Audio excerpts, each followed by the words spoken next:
Et on retrouve Bruno Lambert et on va parler du second livre dont on va présenter Bruno Lambert, Pèlerin de l'aube de l'autre côté du miroir. Et je vais lire donc la 4e de couverture, on appelle ça L'homme d'aventure parcourt tout aussi bien l'espace géographique que les méandres de la psyché. Porté par la vigueur de son inspiration, il entraîne ses rêves dans une direction que redoutent les autres. Écrit à partir de carnets de route et de souvenirs, ce petit livre est un long pèlerinage au-delà des préjugés et des frontières, des clivages et des apparences. Attaque d'ours polaires, chamans et forêts vierges, rencontres énigmatiques de l'Everest au Cap Horn, méharrés solitaires et garimperos assoiffés de pépites se lient ici en fil d'Ariane pour guider le lecteur dans les arcanes de notre monde. À mi-chemin entre la relation de voyage et le récit initiatique, ce recueil de nouvelles se veut un hymne à la nature sauvage, à l'aventure humaine et à la liberté. Voilà la préface de ce second livre que vous nous présentez aujourd'hui, Pèlerin de l'aube de l'autre côté du miroir. Voilà, alors là, on n'est absolument plus dans la botanique, mais c'est une autre facette de mon travail et de mes passions. En 2 mots, vous avez dit la liberté, la libre expression, le voyage, l'aventure, l'équité. Moi, ce sont des valeurs qui me tiennent à cœur depuis tout petit et ce qui ont orienté mon existence en m'ayant mis très souvent en marge justement des systèmes en place.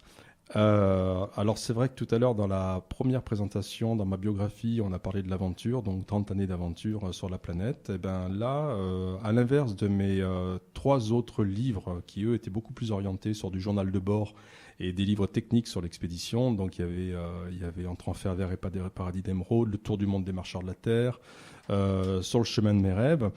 Celui-ci va utiliser, je dirais, des aventures vécues sous forme de nouvelles, ce sont des textes courts, pour transmettre des messages qui vont bien au-delà du rêve et de l'aventure proprement dit. C'est-à-dire que c'est un livre à 2-3 vitesses. Donc les textes ont été écrits de manière très simple, très fluide, donc pour les assimiler facilement. Mais en fait, c'est comme s'il y avait des tiroirs derrière les lignes. Donc moi, mon objectif, c'est d'arriver à, une fois de plus, transmettre des messages sur l'écologie qui me tient à cœur. Je parle bien de la vraie écologie, c'est-à-dire de la relation entre l'homme et son milieu, mais non pas du développement durable, tout ce qui a été quelque part récupéré, voire salement récupéré aujourd'hui. Alors je suis peut-être un petit peu cru dans mon langage, mais c'est vrai que je trouve qu'il y a pas mal de dérives et on finit par en oublier l'écologie vraie. Je parle effectivement des différents peuples que j'ai rencontrés sur cette planète, que j'ai sillonnés d'un bout à l'autre, donc du pôle Nord au pôle Sud, en passant par les hautes montagnes, les jungles, que j'ai sillonnés très longtemps, à pied, en kayak, en bateau, sur des très très longues périodes pendant ma carrière d'explorateur, qui d'ailleurs continue, mais à un rythme un petit peu différent. Et donc il y a pas mal de témoignages. Donc quand on parlait des garimperos, donc les garimperos, ce sont des chercheurs d'or. Bon, c'est vrai que d'ici on les montre du doigt comme étant des méchants. Maintenant, quand on est sur place, il faut savoir que ce sont des gens comme vous et moi qui ont besoin de manger, qui ont des familles à nourrir et qui n'ont pas vraiment le choix. Quand on parle, donc j'ai voulu que vous mettiez cette musique Touareg justement pour faire la transition avec le monde. Le monde de l'aventure. Une fois de plus, les récents événements diabolisent malheureusement l'islam. Moi, l'islam, que ce soit en Algérie, au Maroc, j'y ai passé pratiquement 20 ans de ma vie en tant que formateur de guide, justement comme Hervé Gourdel, en tant qu'explorateur, en tant que reporter. Et de ce pays, je ne retiens que de la générosité, de l'échange et du rire, quoi. Maintenant, moi, j'insiste vraiment sur le fait qu'il faut faire la part des choses, quoi. Voilà. Donc ce livre est sorti au mois de février, 2 mois après le Décalanque, tout simplement, mais on est dans une autre sphère. Est-ce qu'on lit déjà un extrait ? Eh bien, à la limite, si le timing nous l'autorise, effectivement, il y a peut-être moyen de lire un texte. Alors, je vous laisse lire parce que je ne suis pas vraiment un bon lecteur, et ça donne le ton, quoi. Alors on va commencer par Le sabre d'Amina, donc extrait du livre Pèlerin de l'aube de l'autre côté du miroir, aux éditions Édilivre, et c'est par Bruno Lambert. Le sabre d'Amina. Amina, toutes ces années durant, je n'ai cessé d'être un guerrier. Le sabre que tu m'as confié, précieux présent de nos 20 ans, fut celui de mes combats, la lame tranchante de ma vie. J'étais jeune et ardent, enflammé, romantique, porté par la magie des histoires d'antan et des grandes caravanes. L'aventure s'étendait à perte de vue au-delà des horizons revêches de ce désert que j'apprenais à découvrir. Les années se sont écoulées comme le simoun sur le grand ergue, dévorant un à un les vieux czars, gommant l'empreinte du dromadaire qui nous guidait vers un ailleurs que l'on croyait meilleur. Ton éclat contenu de femme libérée illumine mon souvenir, outrepassant les lois qui défendaient l'amour et les passions complices. Tes cheveux étaient courts, colorés rouge aîné, et ton regard ébène ne m'a jamais quitté. Tu étais vêtu d'un poncho bariolé et d'un saroual écru. Tu vendais à l'époque des sabres et des coutelas de facture nomades, des bibelots touaregs et autres marchandises. Tu fuyais l'Algérie réprouvée. Tu fuyais l'Algérie réprouvée des cités opalines pour errer à ta guise dans les contrées ambrées d'un grand sud éloigné. Mais quand je pense à toi, apparaît dans mes songes une déesse antique, née d'un Orient secret, une princesse rebelle, condamnant le carcan des idées et le joug des hommes, une guerrière amazone défiant les règles et la morale, la fausseté et l'arrogance. Âme sœur, j'ai pareillement vécu durant ce temps et souvent survécu. Un peu partout sur cette terre que j'ai bravé d'un bout à l'autre, explorant ses endroits les plus purs et ses envers les plus barbares. J'ai appris d'elle en pénétrant ses chairs et les recoins masqués de ses arcanes. J'ai aussi partagé la douleur de mes frères et amassé l'amour de mes semblables. Et j'ai compris ce que depuis longtemps je pressentais. La lumière n'éclaire que les ténèbres, et la quiétude naît de la peur. La liberté est fille de servitude, et l'ailleurs est un leurre, car le plus beau voyage commence où l'on en prend conscience. Tel est le coup d'un Graal que l'on voudrait éveille, le fruit inespéré des contraintes choisies et des milliers de nuits sous les étoiles. Et si demain ta destinée devait croiser ma route, nous pourrions cheminer sereins dans l'éternel sillage qui s'offre sous nos pieds l'instant. Alors voilà, ça donne le ton. Alors c'est vrai qu'à travers cette rencontre d'Amina, il y a pas mal de rencontres dans ce livre, hein. Donc les gens n'ont pas été inventés, on est vraiment dans du vécu. Je me suis permis simplement de changer les prénoms. Tout simplement, Amina s'appelait réellement Amina, c'est absolument pas dangereux. Par contre, j'ai rencontré des Garine Perrault, c'est des gens qui n'étaient pas toujours très très clairs, qui menaient des combats utopiques, qui étaient relativement hors la loi. Mais donc là, je les ai absolument pas cités, c'est-à-dire que les noms ont été changés, quoi. Tous ces gens-là ont tous une passion commune, c'est le refus des systèmes en place. Alors ce ne sont pas des rebelles pour la rébellion, ce sont des gens qui pensent, qui réfléchissent, qui ont du vécu, qui ont dû sauver leur peau. Les guerrieros que j'ai rencontrés au Suriname, en Guyane, au Brésil, étaient des gens qui ont dû tuer d'autres personnes, tout simplement parce qu'ils étaient en joue, quoi. Donc ils ont dû s'échapper, voilà. Et c'est des gens qui ont eu des croissances accélérées et qui ont atteint des niveaux de sagesse, je dirais, par des voies détournées. Voilà, parce que c'est vrai que cette concentration de vie fait qu'on acquiert des paliers, je dirais, qu'on n'acquiert pas dans la vie standard aussi rapidement. Amina était une femme rebelle, comme vous le disiez en lisant le texte. C'était une femme qui refusait le joug des hommes, tout simplement, et il y a de quoi dans certains milieux islamiques. C'est pour ça qu'elle a fui l'Algérie du Grand Nord pour aller dans le Grand Sud. Et curieusement, moi, quand je l'ai rencontrée, j'étais un jeune guide et je fuyais également la France pour aller ailleurs, pensant que c'était mieux. Donc c'est un petit peu le message caché donc, de ce texte-là, à savoir que la fuite ne mène à rien. Sauf qu'elle nous permet de prendre conscience que ça ne sert à rien de fuir et que le plus beau voyage est dans l'instant, sous nos pas. Donc la leçon est là. Et j'essaye à travers ces textes-là donc, de faire passer pas mal de messages. Alors des fois on bascule complètement sur de l'écologie pure et dure, sur de l'utopie, voire de la chimère, de la fable. Mais voilà, tous les textes sont transmetteurs de messages, sont vecteurs de messages. On va faire un lien avec la chanson que vous avez choisie de Bernard Lavilliers. Qui risque de surprendre, mais ouais. C'est choisi. Allez, on l'écoute.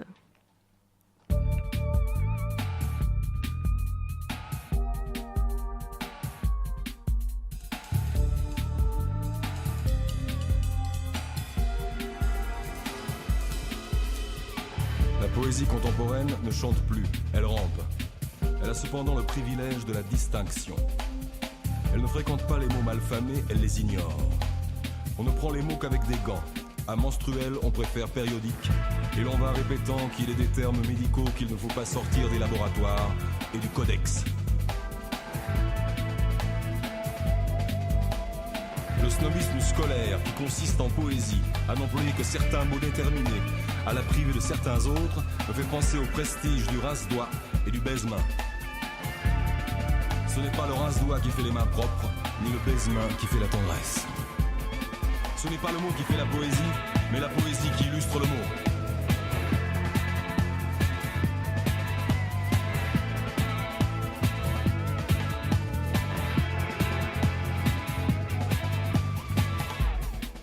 Les écrivains qui ont recours à leurs doigts pour savoir s'ils ont leur compte de pied ne sont pas des poètes, ce sont des dactylographes. Le poète d'aujourd'hui doit appartenir à une caste, à un parti ou au tout Paris. Le poète qui ne se soumet pas est un homme mutilé. La poésie est une clameur. Elle doit être entendue comme la musique. Toute poésie destinée à n'être que lue et enfermée dans sa typographie n'est pas finie. Elle ne prend son sexe qu'avec la corde vocale, tout comme le violon prend le sien avec l'archet qui le touche.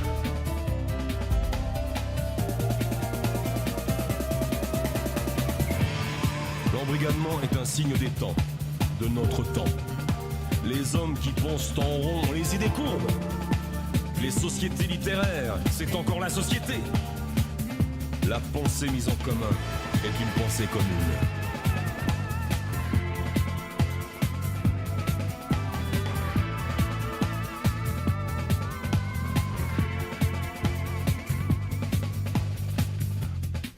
Mozart est mort seul, accompagné à la fosse commune par un chien et des fantômes. Renoir avait les doigts crochus de rhumatisme. Ravel avait une tumeur qui lui suça d'un coup toute sa musique. Beethoven était sourd. Il fallut quêter pour enterrer Béla Bartók. Rudebeuf avait faim. Villon volait pour manger. Tout le monde s'en fout. L'art n'est pas un bureau d'anthropométrie. La lumière ne se fait que sur les tombes. Nous vivons une époque épique. Et nous n'avons plus rien d'épique. La musique se vend comme du savon à barbe. Pour que le désespoir même se vende, il ne reste qu'à en trouver la formule. Tout est prêt. Les capitaux, la publicité, la clientèle. Qui donc inventera le désespoir ?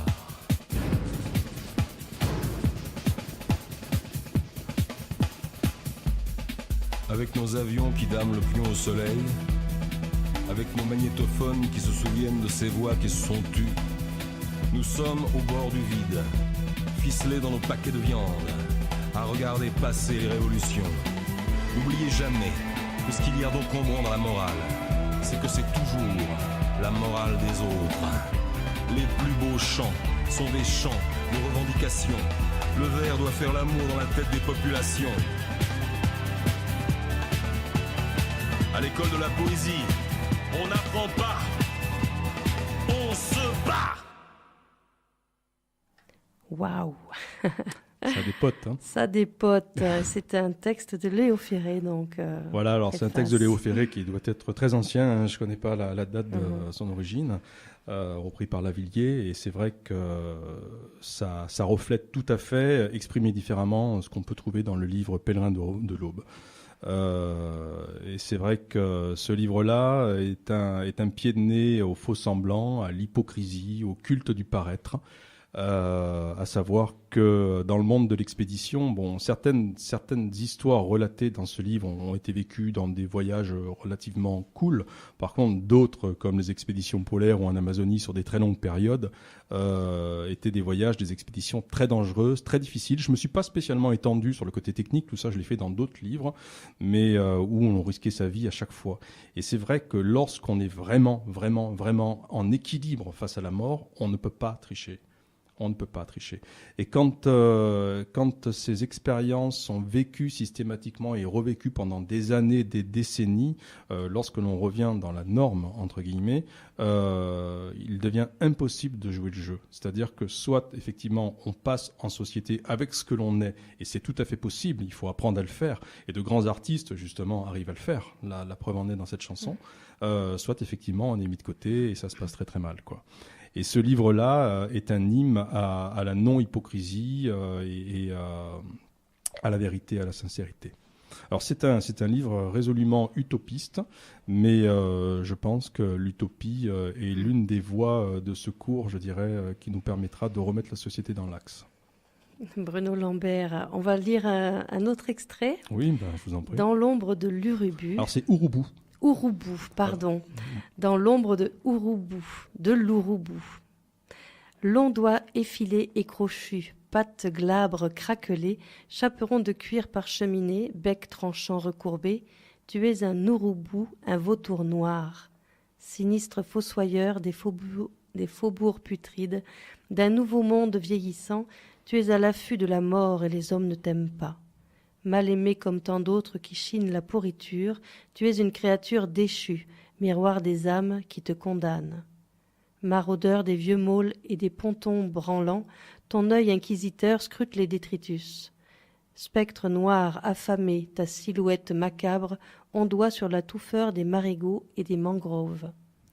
Volatile funeste planant nonchalamment à l'orée des selvas, si tu n'étais pas là, les territoires amers des humains despotiques et des déshérités ne seraient qu'un gigantesque amas d'horreur et d'immondices. Nettoyeur besogneux des trop-pleins d'anthropiques, témoin volage de somptueux bordels qu'une espèce flappie déploie impunément, si tu pouvais parler, voudrais-tu prendre notre défense devant l'immensité du grand mystère. Les hommes, ils ont des yeux mais ne voient pas, des oreilles et n'entendent pas, un nez et ne sentent pas. Te bannir leur suffit. Comme le reste, et la nature dont ils sont nés poursuit sa gouvernance sans même qu'ils ne s'en rendent compte. Alors c'est un texte qui est un peu tranchant. C'est vrai que quand on parle d'humanisme, il faut aussi parler du côté sombre. C'est-à-dire que, comme vous le disiez en lisant tout à l'heure le sabre d'Amina, on ne voit que la lumière dans les zones sombres. C'est-à-dire que pour aller vers la lumière, pour marcher vers la lumière, c'est-à-dire le travail du pèlerin de l'aube qui marche vers la lumière, il ne faut pas ignorer les zones d'ombre. Et c'est vrai que cette planète est truffée de zones d'ombre. Voilà. L'homme depuis son origine, enfin peut-être pas quand même, mais je dirais a tendance à se replier sur lui-même, s'isoler, à condamner, à mettre tout le monde en conflit, à ne vivre que par le dualisme, la bêtise. Et ce texte-là, donc j'ai pris comme acteur principal l'Urubu, qui est un vautour. Alors c'est assez rigolo, je suis en train de me rendre compte que Lavilliers avait écrit une chanson sur l'Urubu aussi. Donc c'est pas anodin. Hein. Et c'est un oiseau moi qui me fascine et qui a la particularité de traîner dans les zones putrides qu'on peut trouver donc dans les jungles amazoniennes. Alors ces zones-là, ce sont des estuaires, c'est effectivement des pontons, l'odeur est très forte, ce sont des zones qui sont recouvertes par la marée et en fait cet animal est diabolisé comme à la limite le corbeau pouvait l'être chez nous, quoi. Donc ça permet d'illustrer en fait un double rapport, le lien de l'homme à lui-même et le lien de l'homme à la nature. À savoir et à comprendre que le lien qu'entretient l'homme à la nature n'est ni plus ni moins celui qu'il entretient face à lui-même. Tant que l'homme détruira la nature, il continuera à se détruire. Et ça, il faut vraiment le comprendre. On continue avec Pôle Position. Pôle Position, là je pense qu'on va rentrer sur du journal de bord, donc voilà, c'est un peu plus technique, mais ça fait aussi partie de ce livre-là. Pôle Position, 12 avril, persuadé que nous sommes le matin, je me réveille en sursaut, alors qu'il est 22 heures. Il fait clair et le soleil brille faiblement. Perturbé par le jour sans fin, mon chronomètre interne est complètement déboussolé. Tout s'entremêle dans ma tête. L'antenne radio rafistolée, les ours en vadrouille, les crevasses et les meutes de loups. Nous devrions théoriquement atteindre le pôle le 21 avril. Encore faut-il que nous puissions marcher 23 km journaliers et que nous restions pas trop longtemps immobilisés sous la tente pour cause de tempête ou de jour blanc. Qu'est-ce qu'on appelle jour blanc ? Le jour blanc, c'est quand en fait le nuage, en fait c'est un brouillard très très dense qui empêche toute distinction des distances. On ne sait pas où se trouve le haut du bas, les reliefs sont complètement atténués, en fait on n'y voit absolument plus rien. Cela fait maintenant 2 semaines que nous avons une météo épouvantable. La banquise est complètement disloquée, obstruée d'énormes crêtes de compression, entaillées de crevasses souvent dissimulées sous des ponts de neige. Ces conditions comblent notre ordinaire. Vue de l'extérieur, cette expédition, comme la plupart des grands voyages aventureux, peut apparaître comme un challenge égocentrique, une course à l'excès, une fuite en avant. Ce n'est pas complètement faux. Cependant, dans de telles circonstances, ce que l'on nomme communément le lâcher-prise ou renoncement devient un art de vivre aussi paradoxal que cela puisse paraître. Dans ce type de défi, la performance ne dépend pas seulement du caractère combatif du challenger, mais plutôt de sa disposition à se soustraire de toute forme d'ancrage et de manichéisme, toujours gourmand en énergie, ce qui l'oblige généralement à briser la coquille de son ego afin de ne pas surenchérir son infortune d'une charge de vaine résistance. Un mode d'emploi facile à lire, mais toujours aisé à mettre en œuvre. Voilà, alors là j'aborde deux grandes notions, enfin du moins une grande notion qui est, je dirais, le culte de l'apparence, on a appelé ça l'égocentrisme. On peut l'aborder par la voie psychanalytique ou par la voie du spirituel. Ce sont deux champs, je dirais, qui avancent, je dirais, d'une manière mitoyenne. L'un ne s'oppose pas à l'autre. Et c'est vrai que dans le monde de l'aventure, on est très souvent... Alors moi, maintenant, c'est plus vraiment le cas, mais je m'en souviens quand j'avais entre 20 et 35 ans, lorsqu'il fallait, je dirais, exploiter commercialement le retour des expéditions à travers les films, les radios, les ci et les ça, les médias nous obligeaient à jouer un rôle et à la limite c'était assez jubilatoire d'avoir cette petite étincelle de gloriole lorsqu'on était médiatisé. Donc ça, il faut pas le nier, c'est une réalité, on passe tous par là. Mais c'est vrai qu'avec le recul, on se rend compte que c'est un jeu qu'on est obligé de jouer et en fait ce jeu-là va nous pourrir l'existence. Donc à un moment donné, il faut rétablir l'équilibre quand on commence à le voir. Et ça, c'est le lot commun de toutes les personnes publiques. Voire à la limite, c'est ce qui peut se passer également au sein d'une entreprise, ou ce qui se passe en société généralement, voire même dans un couple, si on pousse un petit peu plus loin. Jouer le jeu, le culte de l'apparence. Le problème, c'est que tant qu'on joue le jeu, on se fausse soi-même et on se ment à soi-même, on se falsifie. Et c'est cette falsification qui, à terme, va fabriquer des gens malades. Notre société est malade. Donc ce texte-là fait allusion à tout ça. Alors après, je parle du lâcher-prise. Le lâcher-prise, c'est un terme qui revient un petit peu dans le monde actuel. Moi qui me fascine parce que pendant des années, je me suis entraîné comme un forçat, mais vraiment un forçat, des entraînements genre 50-70 kilos sur le dos avec des dénivelés, de l'eau glacée, etc., etc. J'ai battu pas mal de records du monde, dont celui au pôle. Et c'est vrai qu'avec le recul, je me suis aperçu que ces records n'ont pas été battus uniquement grâce à l'entraînement physique, mais tout simplement par l'abandon au moment où on sentait qu'on ne pouvait plus y arriver. Et ça, sur le coup, je le pressentais à l'époque. Aujourd'hui, je l'ai bien compris. C'est-à-dire qu'on peut considérer que 95% de l'expédition, de la réussite, de l'avancement de l'expédition, c'est un entraînement, c'est une discipline, c'est une rigueur, c'est des années de préparation. Et on arrive très proche de l'objectif théorique, et là, on sent qu'on va flancher. Et là, ça commence à être ça devient assez jubilatoire. C'est très, très, très délicat. Parce qu'en fait, de deux choses l'une, soit effectivement on abandonne ou on fait marche arrière, soit on passe sur une autre sphère d'abandon et on se rend compte qu'on fait marche avant. Et en fait, c'est en abandonnant, je dirais, je parle de manichéisme, hein, donc toute forme de dualité, qu'on réquisitionne l'énergie, je dirais, qui est usée dans le domaine de la pensée. Et cette réquisition-là, elle est réelle et elle part dans nos muscles. Donc, et dans le monde de l'expédition, on s'en rend bien compte. C'est-à-dire qu'en fait, on va se mettre sur le mode nos pensées, hein, si on veut schématiser la chose, et on va faire la dernière longueur. La dernière longueur, ça peut durer 3 semaines, attention. Hein. Mais en fait, dans un système de fonctionnement qui n'est absolument plus rationnel, mais qui est limite folie douce. Et on arrive à terme. Bon, alors ça s'appelle le lâcher-prise, tout simplement. Alors, si j'en parle très souvent dans ce livre-là, dans des situations très extrêmes, c'est pour montrer, donc expérience à l'appui, qu'au quotidien, on peut arriver à la même chose.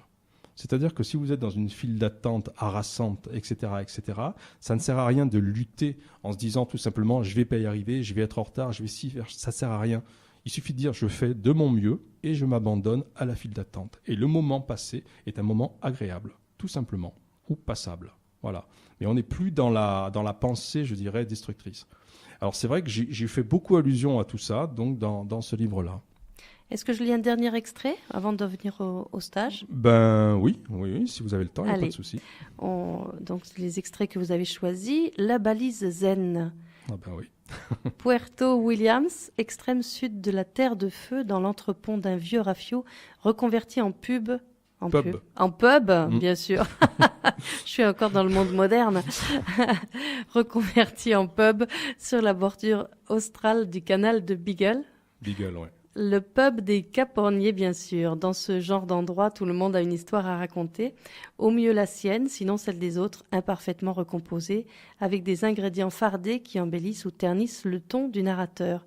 Il est des lieux comme ça sur Terre où le voyageur, d'où qu'il vienne, vide la cale de ses archives pour se remettre à flot, quitte à appareiller sur un navire imaginaire vers un océan de chimères, un bistrot de marins où des vagues de pisco déferlent sur les comptoirs briqués comme le pont d'un schooner. D'un schooner. Un rendez-vous houleux où des flous éthyliques dévoilent l'âme tourmentée des matelots en dérive, un horizon nimbé de nicotine que les quêteurs de rêve pénètrent à l'aveuglette. Les capiteux souvenirs de baleines vagabondes et d'icebergs égarés, de tempêtes barbares et d'esparres rompus s'accordent à l'unisson aux éclats cristallins des pintes éloquentes et chopines d'écume. Il existe au Chili un vin nommé sans vin. Et dans ce vin, peut-être, les audacieux routiers des ondes glauques ne pourraient débusquer leurs fables utopiques. Un vieux marin hâlé, impétueux et discoureur comme les flots matinés du Cap Horn, nous a conté ce soir 1000 histoires de mer pendant que le breuvage nous conduisait au naufrage. Surgit alors le capitaine, le torchon dans une main et le plateau dans l'autre, fermement décidé à nous débarquer dès la prochaine escale. Voilà, alors là, on est vraiment dans l'aventure maritime, hein, on est très proche du Cap Horn. Puerto William, c'est une petite communauté qui est au sud d'Ushuaia. On parle toujours d'Ushuaia comme étant la ville la plus australe du monde, c'est pas vrai. Il y en a encore une, encore un petit peu plus loin. Et c'est le point de rendez-vous de tous les marins caporniers. Alors, ce sont quand même des sacrées personnalités. Et là, c'est un grand voyage dans le temps parce qu'effectivement, on a l'impression de se retrouver, je dirais, 150 ans en arrière, en pleine époque de la grande exploration. À savoir que le terrain s'y prête royalement parce que ce soit par la mer ou par la terre, parce que là, cette histoire-là est tirée d'une traversée qu'on a fait de la Terre de Feu avec un ami il y a quelques années, une traversée complètement sauvage sur des zones qui sont non cartographiées, donc des zones blanches. Alors là, je me suis amusé, je dirais, à faire des analogies avec le monde maritime. Pour la petite histoire, effectivement, on était parti dans une espèce de beuverie, enfin j'exagère un petit peu, locale avec des marins, avec un vin nommé 120. Donc le jeu de mots est réel, le vin s'appelait 120, quoi. Et c'est vrai que ça nous a permis de toucher du doigt, je dirais, un univers où tous les gens sont pleins de rêves et d'utopies. Il faut savoir que dans les recoins de la planète, les bouts du monde, on trouve effectivement des groupes sociaux qui sont fascinants. Que ce soit dans le nord, que ce soit dans les vallées isolées, etc. Des gens qui ont fui, des gens qui ont eu des gros problèmes personnels de tout ordre, qui un jour ont pris la mer sans pour autant connaître le bateau et qui se sont fait effectivement une vie de marin. Donc la personne dont je parle avait dû faire 2-3 tours du monde en solitaire, dont un en famille. Avant de devenir skipper professionnel, quoi. Et c'est assez fascinant parce qu'en fait, c'est un concentré d'humanité. Alors, les gens sont pas toujours faciles à côtoyer, tout dépend de l'heure de la journée. Le midi, l'après-midi, ça va. Le soir, après minuit, ça devient un petit peu dangereux. Mais je veux dire, c'est assez fascinant parce qu'en fait, de ces gens-là émane une force de vie redoutable, un refus des systèmes en place et de l'inéquité qui est quand même très marqué et qui mettent en pratique par une vie, donc, qu'ils assument en marginal et qu'ils assument tout court, quoi. Et c'est vrai que, voilà... alors, j'ai essayé, à travers ce livre, de vous faire voyager un petit peu partout sur la planète. Hein. On va sur toutes les extrémités du globe. Hein. C'est volontaire. Voilà donc un très joli livre, carnet de voyage, qui s'appelle Pèlerin de l'Aube, de l'autre côté du miroir, aux éditions Edilivre. Et c'est bien sûr vous-même qui l'avez écrit, Bruno Lambert, un aventurier, auteur, guide. On va venir au stage, donc vous proposez, puisque vous avez écrit. Celui-ci est le deuxième livre que l'on présente aujourd'hui. On a présenté avant le Flore de Calanque, aux éditions du Fournel. Et bien sûr, vous allez faire des stages. Il nous reste quelques petites minutes pour en parler. Des stages de botanique aussi. Alors, il faudra m'arrêter. Randonnées. Voilà, donc stage et randonnée en PACA, donc je vais un petit peu accélérer la cadence. C'est vrai que moi, je travaille dans les Alpes, au Pays d'Ignois, donc là, on est sur Digne. Je travaille également dans le Mercantour, dans la baie de Lubaï, avec des randonnées dites classiques, randonnées sportives classiques, découvertes du milieu. Ensuite, des randonnées thématiques qui sont apparentées à des stages, donc découverte du patrimoine naturel et culturel. Et également dans les Calanques et également dans le Var, sur l'île des Ambiers, où là, ce sont des stages qui sont plus orientés sur la botanique et la découverte du milieu naturel. Donc j'organise également pas mal de stages dans le parc national des Calanques, alors découverte du patrimoine au sens large, pas exclusivement flore, et randonnée. Voilà. Ça, les stages ont débuté il n'y a pas très longtemps dans les Calanques. La saison des Calanques et la saison, je dirais, des Ambiers, c'est le mois de mars, avril, mai. Voilà. Et puis ça va reprendre à l'automne. Le cœur de l'été étant réservé aux randonnées, donc sportives et moins sportives, sur les Alpes de Haute-Provence et le 0,5. Voilà. Voilà, alors il y a de très beaux circuits qu'on connaît un peu, les gorges de Trévence, Alors voilà, l'Estro sauvage. Voilà. Alors, Il faut surtout pas, je vous coupe Odile, oui. mais il faut surtout pas s'affoler parce que très longtemps on m'a mis l'étiquette de l'aventurier de l'extrême. Oui. Il n'empêche que moi je prends plaisir à parcourir la forêt du Bosquet et à observer les arbres, on est bien d'accord. C'est-à-dire Voilà. que avec des enfants, on peut partir pendant 2 heures, 3 heures à s'arrêter sur toutes les plantes. L'un n'empêche pas l'autre. Donc les randonnées proposées ne sont absolument pas hors de portée des gens, hein, loin de là. Alors, si on vient à la première, est-ce que c'est dans l'ordre par rapport aux dates? Non, pas forcément. Non, pas nécessairement. Il faut savoir que sur la brochure que vous avez en main, donc c'est le Pays d'Inois, il va y avoir le l'Ichthyosaure de Chanol. La forêt du Bosquet, c'est une flânerie naturaliste. Les gorges de Trévence avec une découverte mixte, sportive et naturaliste. Dans les parties, dans les randonnées beaucoup plus classiques, il va y avoir le cheval blanc, la montagne du carton, etc., etc. Donc connus des Dinois, mais qui nécessitent aussi la présence d'un accompagnateur parce que nos montagnes, aussi modestes soient-elles, sont quand même très raides et très engagées. Attention. Hein. Et puis après, dans les parties plus sportives, donc c'est la traversée de l'Estro, le tour de l'Estro. Alors là, on rentre un peu sur du raid itinérant. Le sac est un petit peu plus lourd. On est plus sur de la randonnée sportive. Ce qui n'empêche pas de la découverte du milieu, mais généralement, on peut pas vraiment arriver à combler les deux correctement, sans créer un déséquilibre. Voilà. Alors là, vous n'avez pas les calanques sur la brochure. Donc, il y a aussi les calanques. Et alors, pour tous les renseignements sur les stages dans les calanques? Tous les renseignements, vous le trouvez sur les 2 sites des Marcheurs de la Terre. Donc, www.lesmarcheursdelaterre.fr, c'est le site Exploration Conférences, parce que je propose également des conférences et des formations sur le grand froid, les techniques de survie. Et après, les randonnées, c'est sur www.randolesmarcheursdelaterre.fr. De toute façon, les 2 sites sont étroitement liés et on les retrouve toutes là-dessus. Voilà. Et des projets en plus de tous ces... Alors, il y a beaucoup de projets. Il y a des projets d'expédition, de découverte, donc des projets locaux. Alors, je ne vais pas trop m'étendre parce que c'est toujours on est toujours un petit peu espionné, j'ai envie de dire.